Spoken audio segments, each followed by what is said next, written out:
కుంభకోణం ఉందని మేము మాట్లాడకూడదు, మా దగ్గర ఆధారాలు లేకుండా మేము మాట్లాడకూడదు.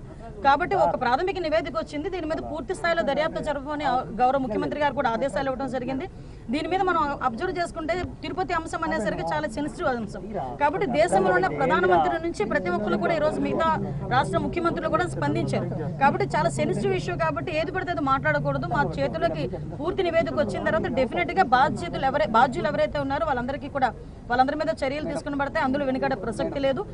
భక్తులు శ్రేయస్సు ముఖ్యంగా మేము పనిచేస్తున్నాం. చైర్మన్ గారు ముందుగానే తమకు ఫీడ్బ్యాక్ ఉందని చెప్పేసి అధికారులకు తెలియజేయడం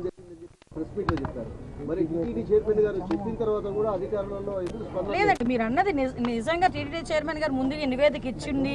మా అధికారులు కనుక అడ్మినిస్ట్రేషన్ విషయంలో ఎక్కడైనా లోపాలు జరుగున్నాయో ఇప్పుడు మాకు ఎలాగో మన సీఎం గారు వస్తున్నారు, ఇప్పుడు సీఎం గారు వచ్చేసరికి మాకు క్లియర్ నివేదిక ఉంటుంది.